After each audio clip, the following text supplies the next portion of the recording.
everyone, it's Alice, and today we're gonna talk about the best books I read in 2025. I feel like I had a good reading year. I read lots of books and I read some really great ones, and I read quite a lot of different things, which is always the way it goes because I just like to read a little bit of everything. Now, as you may know, I am a little bit reserved with my 5-star rating, so I usually don't rate a lot of books 5 stars, but we do have quite a few this year, which I'm really happy with. I am going to do sort of 2 sections though, so we're going to do honorable mentions. So these are books that I didn't necessarily give 5 stars to, but that have really stuck with me, and they are some of my favorite books that I read this year, and then we're going to do the best of the best. I'm not including rereads, so these books that I'm mentioning are all new reads to me. Let's just get into it though. I will say I haven't sorted these in any sort of order, so like we're just gonna do honorable mentions and then the best of the best, and I haven't sorted those in like any sort of order because I just find them impossible to compare. So I'm just gonna go through them as they appear in my little pile. Also, feel free to skip forward if you just want to see my top favorites because I have a feeling this might be a little bit of a longer video. First in my stack, we have this book. This is The Reformatory by Tananarive Due, and this is historical fiction horror with some fantasy elements to it, but it's set in our world. It's set in Florida in 1950, so we are deep in the Jim Crow era.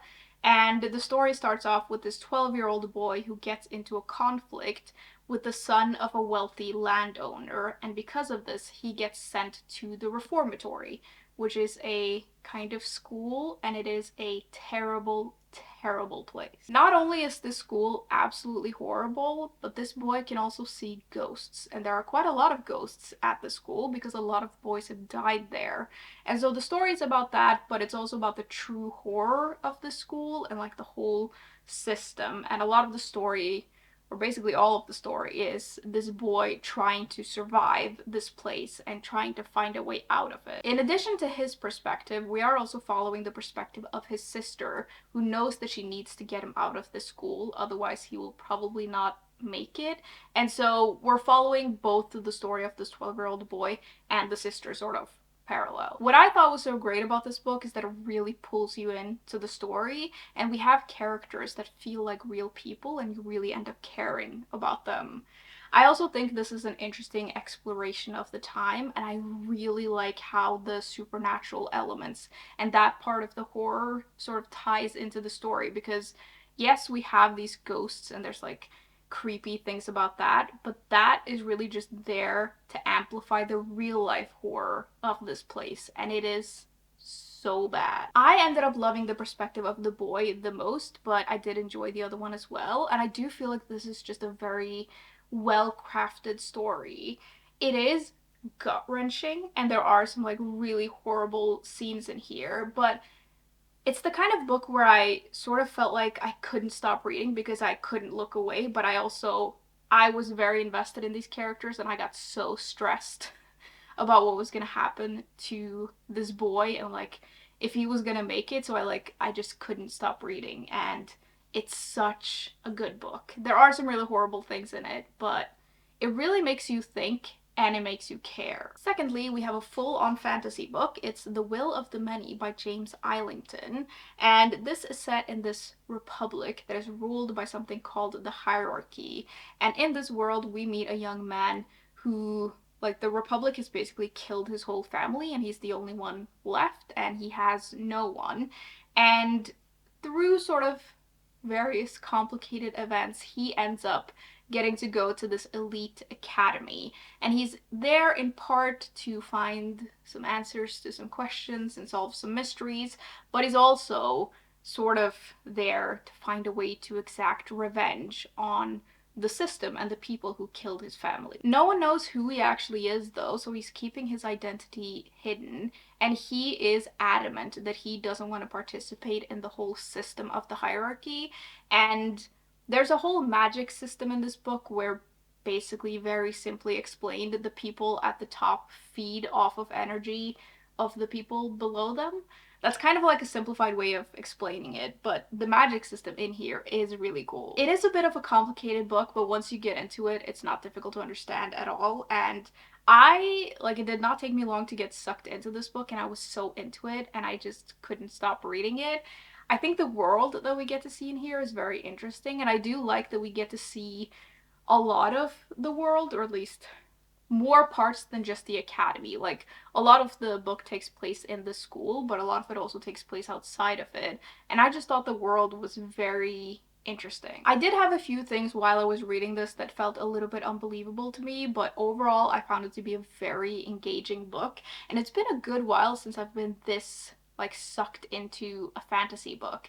And I am so excited to read the sequel of this because the ending of this book is insane. Like, I don't know that I've ever read an ending that is like that, and I have no idea where we're gonna go in the second book, but I'm very excited to find out. I don't know how we're gonna make that work, but I think it's gonna be very interesting. And yeah, I just felt like this was very entertaining, but also just really well crafted, and it was just, yeah, I was so invested. Then we have this beautiful book. This is Love and Fury by Samantha Silva, and this is historical fiction set in the 18th century where we meet Mary Wollstonecraft, who is about to give birth to Mary Shelley.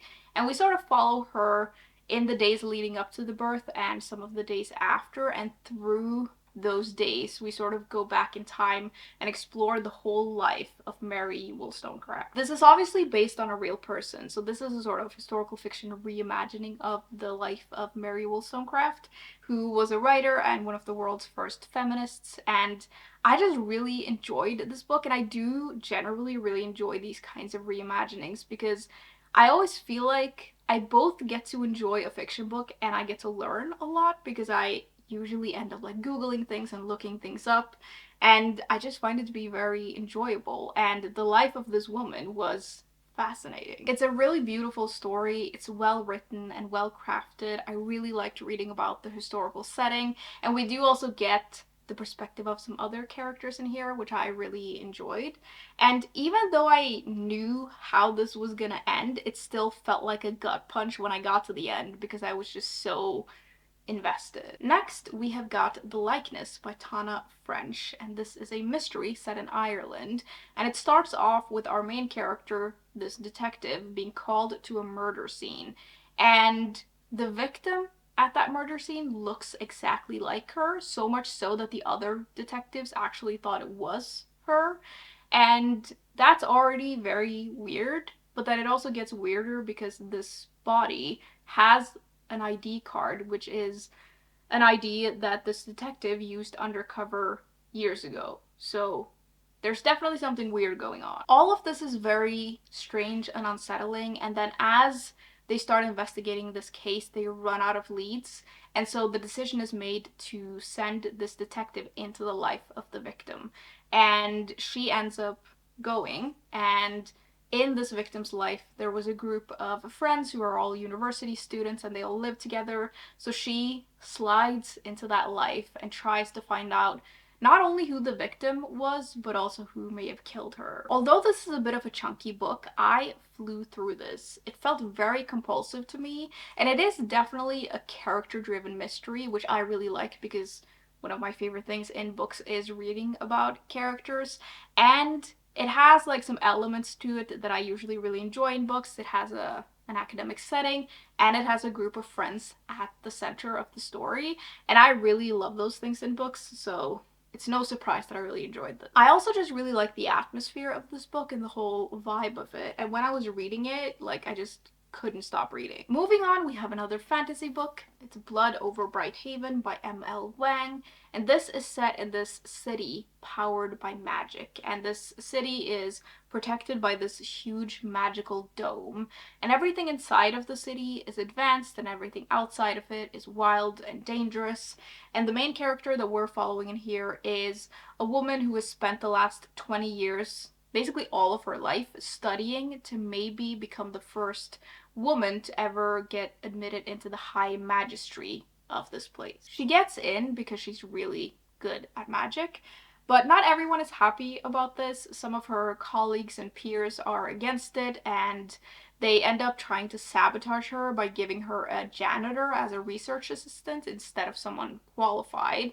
But it turns out that maybe this is the best thing that could have happened, and it also turns out that maybe this is the key to finding out what keeps the powerful people of the city in power. This is a standalone fantasy, which I think is really cool, and I really liked reading about the world in here and the people and the whole magic system. Again, I love a good book with like an academic setting, and I thought the characters in here were also very interesting. Maybe especially the main character, because she's not very likable most of the time, but I really like reading about unlikable characters, so I really enjoyed reading about her. I also like how this book is both entertaining and the kind of book that makes you think a little bit.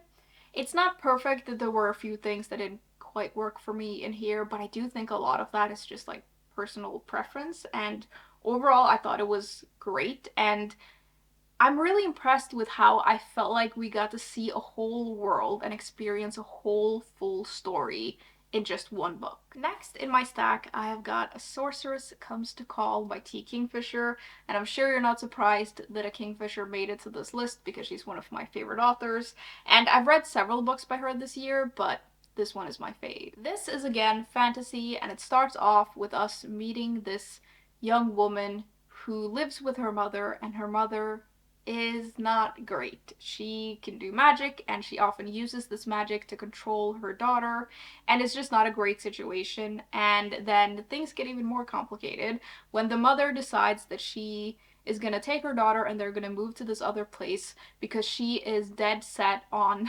seducing this wealthy man and like tricking him into marrying her. The daughter is forced to go with her mother, and so they end up at this remote manor house, but luckily for the daughter, the man doesn't live there alone. He actually lives there with his sister as well, and the sister immediately sees that something is off about this whole situation.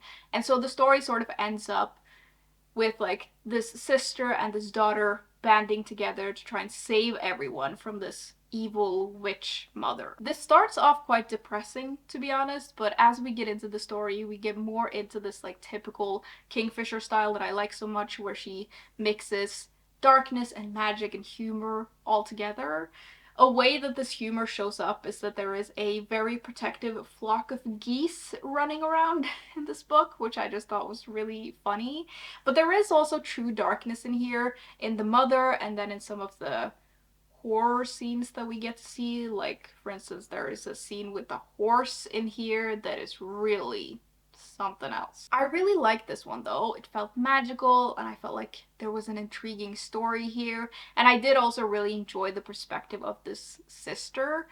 It is a little bit of a weird book, but I really liked it. Lastly, before we move on to my 5-star reads, we have Fingersmith by Sarah Waters, and it is a little bit difficult to summarize this book because there's so much going on in it, and it is the kind of book that I do feel like if you go in a little bit blind, it's kind of the best. But it's set in Victorian England, and the story starts off with us meeting this orphan who has grown up in a house of thieves, basically. And one day an associate comes to the house. An associate? I don't know if we should call him that, but kind of. He comes to the house and he proposes this scheme where he may be able to like trick this wealthy woman out of her inheritance, and to do this he needs this orphan's help. The story goes off from there, and it weaves through a lot of different twists and turns, and when I say twists, I really do mean that. Like, some of the twists in this book caught me so off guard, and I was so surprised, and it was so well done. I also really like the historical setting in here. It says on the back here that it's intensely atmospheric, and I feel like that's a great description of this book. And I think we meet a lot of interesting characters in here. I really enjoyed it. It is a little bit of a longer book, and I do think it is a little bit long in parts, but overall I think it's very, very well done, and it's very well crafted, and I couldn't see a lot of this coming at all. It is also just a little bit of a different book from anything else I've ever read, which is cool. Okay, let's get into my absolute favorite reads of the year. I gave all of these books 5 stars, and we have quite a mix of things. Sometimes I don't really know what it is that makes me give a book 5 stars and what makes me give it like 4, why these are my absolute favorites. I think sometimes it's just a feeling. In no particular order, I have 6 books, and the first one is Intermezzo by Sally Rooney. And this author is such an interesting author to me because she's so hit or miss for me. I read Normal People and I absolutely loved it. I've read one of her, or I didn't read it. I tried to read one of her other books. I could not for the life of me get into it. And then I read this one and I absolutely fell in love with it. Like, when this author gets it right for me, it is just so good. This book is about two brothers, one of which is in his 30s and he is a lawyer. He's very successful, but his life is sort of complicated by his relationship with these two different women. And then the other is a competitive chess player. He is in his early 20s and he like meets an older woman and their lives become sort of intertwined. At the beginning of the book, the brothers have lost their father, and so the story is a lot about grief and them dealing with the aftermath of this death and also dealing with each other. They have quite a complicated relationship and there's a lot there sort of simmering. And so the story is about the lives of these brothers and their individual struggles, but also their struggles with each other.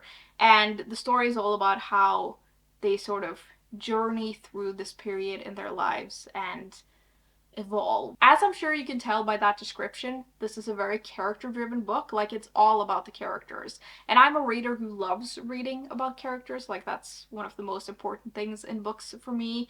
And there is something about the way this author writes characters that when it works for me, I feel like I can get really like under their skin and into their heads. And sometimes the way that she describes emotions and thoughts, it just gets to me and it feels so intimate in a way. And I thought that the relationships that we explore in this book were just fascinating and I was so invested and I could not get enough of this book. I just think it is excellent. The next one I have has a very different tone and vibe to it. It's We Solve Murders by Richard Osman. And if you're on this channel a lot, you might know that I love the Thursday Murder Club series. And I was excited for this author to like write something else and come out with something else. But I was also a little bit apprehensive because I was like, will this be like similar to that? Will I enjoy it? I don't really know. But then I got into this book and I had such a good time reading it and it was exactly what I wanted. The story follows two characters. One is a retired man who is a huge fan of his routine. He has a very quiet, peaceful life. And then the other is his daughter-in-law, who is a thrill seeker, and she is a private security officer. And she's on a job in the beginning of this book where she's protecting this world-famous author. And this is supposed to be a very easy job, but of course things get a little complicated. There's a dead body, a bag of money, and a killer who is after this daughter-in-law. And obviously that's a little stressful, and so this daughter-in-law sends like an SOS message to the only person in her life that she trusts, which is her father-in-law. And despite him not really wanting to leave his very peaceful life, they end up going on this like worldwide adventure trying to stop a killer. I do think this is one of those books that's meant to be like fun and entertaining and a little bit over the top, and that's what it is, and I think that's why I loved it so much. I love the adventure, I love the mystery and the characters, and it's just a lot of fun. There's a lot of humor in these books. I do think that, you know, things are a little bit convenient, but I kind of like that. I don't want it to be too complicated. And when I read this book, I do think I was in the perfect mood for it because I needed something that just gave me a break from everything else. And this was perfect for that because it just sucks you in and you can just go in and have a good time for a while. And I think that these books are quite clever, and I do think that the characters are characters that you end up caring about, and I really like the relationship between these two main characters. I thought that was very interesting and sweet and kind of heartwarming, but also just a lot of fun. Like, this book is pure entertainment, and I just loved it. Back into something a little bit more on the darker side of things, we have Starling House by Alix E. Harrow. This is a gothic horror with some fantasy elements to it, and it's set in the small dying town in Kentucky that is only famous for this author who used to live there, who was very reclusive and who wrote this super famous book and then disappeared. And what's left of her legacy is not only this book, but also this house in this town. And there is someone living in the house, there's an heir living there, but everyone in town just agrees that it's best to leave both the house and this guy alone because there is something weird going on with this whole situation. Our main character agrees that it's best to stay away from this house, but she also finds herself pulled towards it. And one day she is unexpectedly offered a job there, and despite reservations, she decides to take it because it may afford her an opportunity to get herself and her brother out of town. And she starts working there, and the more she works there, the more questions she has about the house, this author who went missing, and also this very mysterious sullen heir who still lives there. I'm not going to say much more than that, but the story takes some turns, which are very interesting. Now, this is a book that a lot of people had recommended to me, and I had put off for a while for some reason, but everyone told me I was gonna love it. And so I went into this, I tried not to have too high expectations, but I do think my expectations were quite high because everyone said it was amazing. And somehow this book managed to live up to those expectations. When I was reading this book, I was like glued to the page and I could not get enough. I will say, atmosphere in a book can really do a lot for me. Like, it can almost make the whole book for me, and the atmosphere in this one is so good. It's dark and gothic, and the whole vibe of this town and this house and everything that goes on, it's just so good. I also really enjoyed reading about the characters, and I was so invested in this book that I was even invested when the story took some turns that maybe usually I wouldn't be like a huge fan of, but I was just invested in everything in this book. And it felt sort of deliciously dark in a way, and I just absolutely loved it. It was so good. Back to something with a little bit of a lighter tone. And by a little, I mean this is a lot lighter. It's a graphic novel, actually. It's The Princess and the Grilled Cheese Sandwich by Deya Muniz. And this is a YA romance set in the Kingdom of Fromage, which already, this is exactly my kind of humor. The story follows a lady who wants to live life on her own terms. She doesn't want to get married, but the laws of the land say that a woman cannot inherit, and so when her father dies, she decides that she's gonna disguise herself as a man and move to the capital city. And so she moves and she starts living her life as Count Camembert so she can live freely. This is obviously a great idea and it actually works quite well, but then of course things get a little bit complicated when our main character runs into Princess Bree, who's lovely and charming and funny, and they grow close, but then there is this huge secret between them that makes things very complicated. Now, I think this was just very sweet and fun, and I'm not a huge romance reader, but when it's like this, for some reason, it really works for me. This feels like a romantic comedy to me, and I just really enjoyed it. I really enjoyed the art, and I think the pacing is really good, which is maybe a weird thing to point out, but I feel like pacing a graphic novel can be quite difficult, and in this one I felt like it was done very well, and I just loved reading and seeing the character. I think one of the reasons that this became a 5-star read for me though was the art, and in particular the way that the characters are drawn. Overall the art is like beautiful. I really like the color palette. It's colorful and sort of like feminine, but I love it. But I think the thing that really did it for me is that sometimes the expressions of the characters are like, the way it's portrayed is so funny to me, and I laughed so much throughout this because sometimes the characters' expressions are just amazing. And I feel like this is a great mix of being like heartfelt but also has a lot of humor in it. And I just had the best time reading this. I think it's such a sweet and lovely story. And it's funny and heartfelt, and yeah, I just loved it. And I laughed a lot when I was reading this. Second to last, we have a book that I think I can say is one of like the biggest releases of 2025. It's Katabasis by R.F. Kuang. And I know not everyone liked this book, and I went into this book with like really high expectations, but I ended up loving this. The story follows a PhD student who studies magic at Cambridge, and she has worked so hard to get to where she is. She has sacrificed just about everything, her social life, her health, her sanity, and she has worked really hard to work with this particular professor who's like one of the greatest magicians of his time. And then this professor dies in an accident that may or may not have been her fault, and he ends up in hell.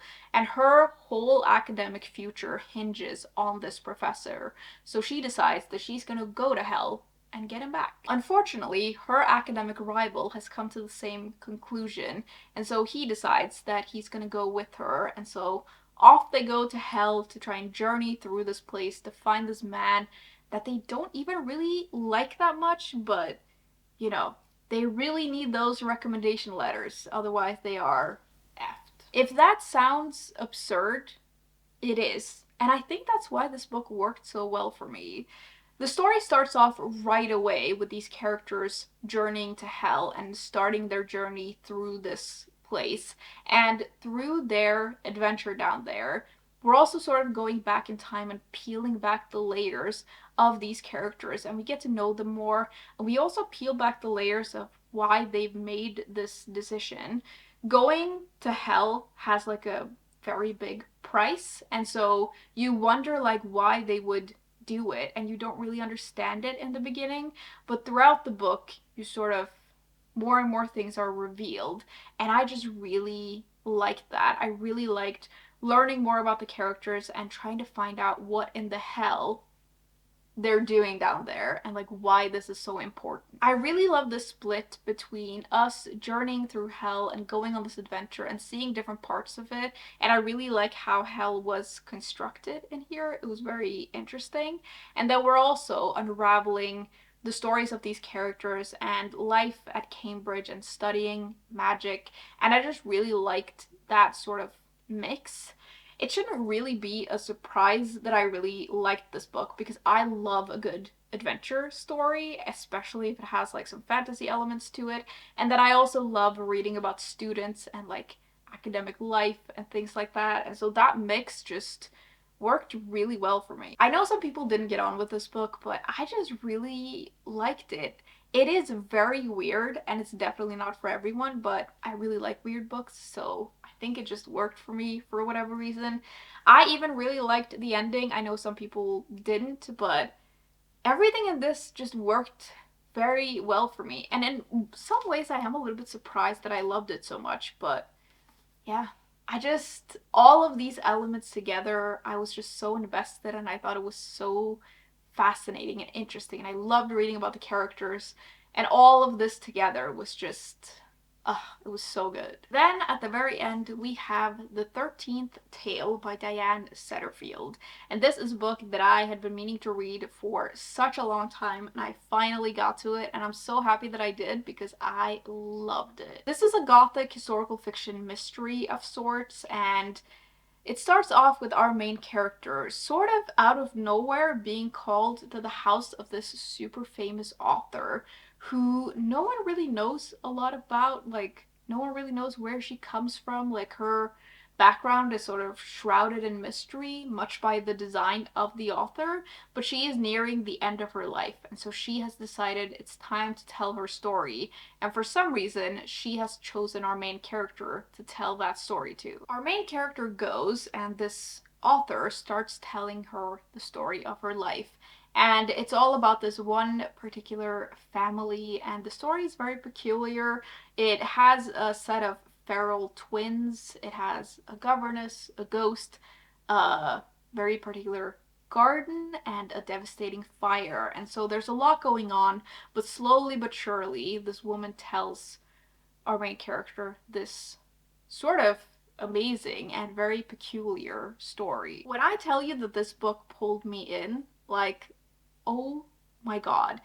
This is one of those books where I didn't want to stop reading ever. Like, all I wanted to do was read this book.